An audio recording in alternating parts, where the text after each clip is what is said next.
en estos momentos la educación está en momentos críticos en la provincia de Córdoba, seguramente en otras también, pero bueno, vamos a hablar de lo que conocemos acá en nuestro medio, ¿no?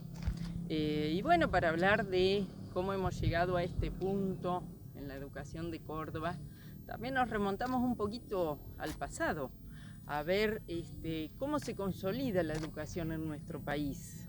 En nuestro país la educación pública tiene una tradición importantísima, sostenida desde el Estado, desde fines del siglo XIX, en una generación que instala un proyecto, digamos, liberal oligárquico.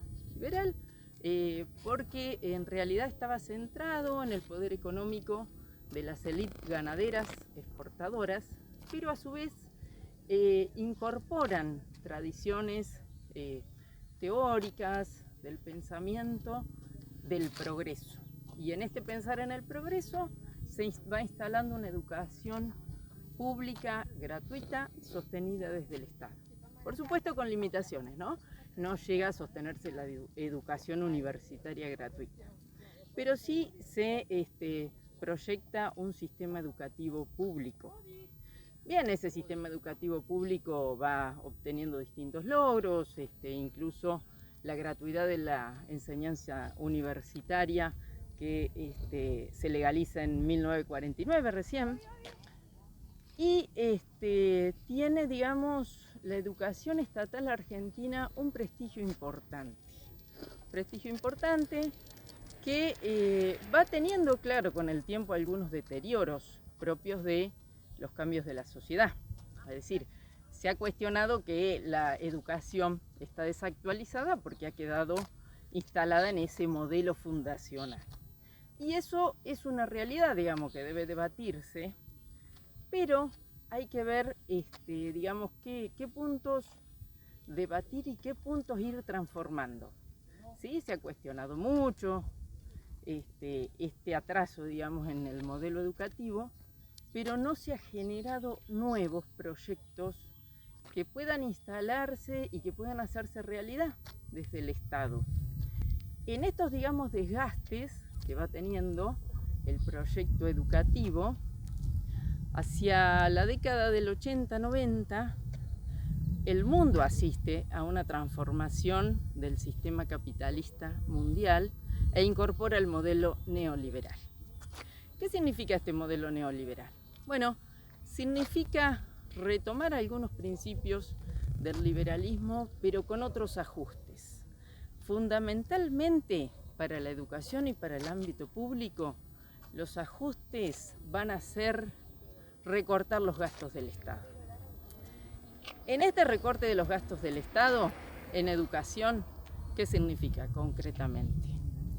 Recortar inversión en salarios y recortar inversión en edificaciones y otro tipo de asistencias que necesitan los proyectos educativos.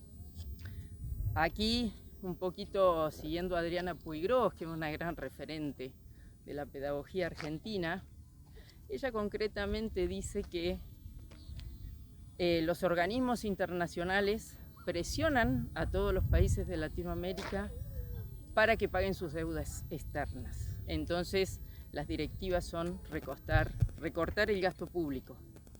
En ese recorte de gasto público va la educación. Bueno, si recordamos un poquito la década del 90, que fue una de las de la década del gran ajuste, digamos, de los recursos del Estado, donde se venden las empresas del Estado. Y con respecto a educación, concretamente, los colegios nacionales, o sea, la educación, que es de gestión nacional, pasan a provincializarse. En esa provincialización hay provincias de escasos recursos, donde la educación queda muy deteriorada, ¿sí? Hay dos provincias que son un poco el modelo de esto, y tal vez no son las provincias de menores recursos, ¿no? Pero en el caso de las escuelas de San Juan hay un gran recorte en las escuelas fronterizas con Chile. Se cierran innumerables cantidades de escuelas. En el caso de Córdoba concretamente, que es donde hoy estamos, digamos, instalados y viendo esta realidad, en Córdoba se cierran 140 institutos terciarios. Los institutos terciarios, en gran parte, son los formadores de la docencia, también de otras profesiones. Pero uno de los ámbitos que trabaja es con la formación de los profesores. Entonces, la pérdida de tantos institutos realmente es un golpe tremendo y es un golpe en desocupación, por supuesto. Muchísimos docentes quedan cesantes. Y bueno, a esto se va a sumar, por supuesto, el problema edilicio, donde deja de invertirse. Acá tenemos, bueno, uno de los colegios tan queridos nuestros, el que le seguimos diciendo ABC Nacional, que es el IPEN 359, doctor Arturo Ilía. Es un colegio que durante años y años estuvo funcionando en una estructura sumamente colapsada. Y recién en 2013-2014 se empieza a construir el nuevo edificio que tenemos, por suerte, excelente edificio que se construyó y estamos habitando desde hace pocos años. Pero el caso icónico acá, bueno, es el IPEN 190, Carán de Carro. Ya hace 2 años que esa estructura colapsó. 2 años que no se puede habitar, digamos, ¿no? Pero ya venía con deterioros de muchísimos años y no se entiende cómo es que la provincia no se ocupó.